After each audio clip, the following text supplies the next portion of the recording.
जय हिंद दोस्तों। स्टेनोमेड इजी पर आपका स्वागत है। तो स्टार्ट करते हैं एक नया डिक्टेशन 80 वर्ड प्रति मिनट की स्पीड से। Ready, start. वैश्विक महामारी, संघर्ष और प्राकृतिक आपदा के बीच पूरा विश्व अवसाद से गुजर रहा है। उत्तराखंड का चमोली जिला, जो चिपको आंदोलन के लिए प्रसिद्ध है, यहाँ हाल ही में हमने प्राकृतिक आपदा को देखा।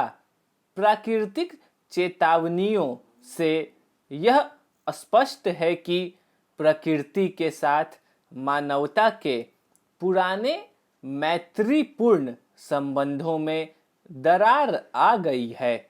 औद्योगिक क्रांति की लहर के कारण पृथ्वी की पारिस्थितिकी और इंसानों के पर्यावरण के साथ संबंधों में एक नया और उल्लेखनीय मोड़ आया। करीब 5000 वर्ष पहले हुए कृषि क्रांति ने समाज को भोजन और स्थायित्व प्रदान किया था। पहली औद्योगिक क्रांति 250 साल पहले हुई थी, जो मुख्यतः कोयले और भाप के साथ हुई थी। दूसरी औद्योगिक क्रांति बिजली और तेल के साथ तथा तीसरी कंप्यूटर और सहायक सामग्रियों के साथ, और अब चौथी औद्योगिक क्रांति में भौतिक, डिजिटल और तकनीकी दुनिया में प्रौद्योगिकी का सम्मिश्रण है। 20वीं शताब्दी के दौरान परमाणु बमों के विस्फोट के साथ मानवता ने नए युग में प्रवेश किया। हमने स्वयं को विनाश करने की शक्ति पा ली, यह सुनिश्चित किए बिना कि हम ऐसा होने से रोक सकते थे।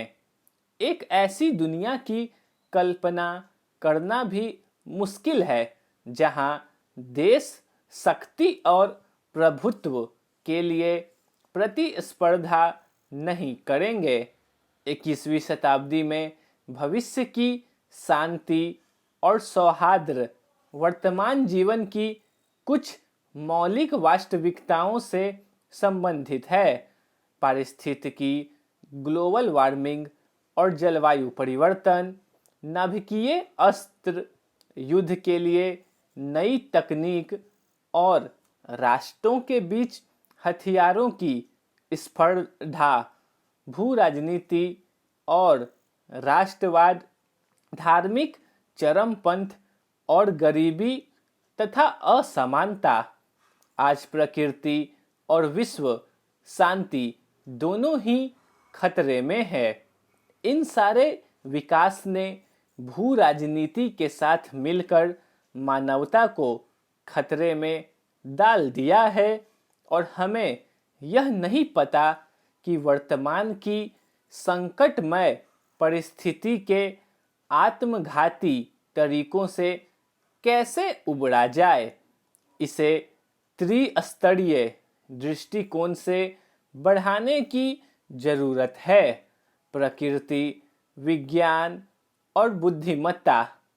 आज मानव अस्तित्व को ग्लोबल वार्मिंग और जलवायु परिवर्तन से खतरा हो रहा है, और इसमें इतनी क्षमता है कि दुनिया के विभिन्न हिस्सों के अरबों लोगों के जीवन और निवास स्थान को नुकसान पहुंचा सकता है। पारिस्थितिकी संरक्षण की चुनौतियों की भयावहता और जलवायु परिवर्तन दहला देने वाला है, और अब इस बात की आवश्यकता है कि हमारी सोच और व्यवहार में बदलाव लाया जाए। इस मुद्दे का केंद्र बिंदु यह है कि हम हमारी सभ्यता की प्रक्रिया के संरक्षण के लिए किस प्रकार नए और संवेदनशील निर्माण की ओर बढ़ सकते हैं। हम कोरोना वायरस की महामारी कोविड-19 का सामना कर रहे हैं, जिसने पूरे विश्व को अपनी चपेट में ले रखा है। स्टॉप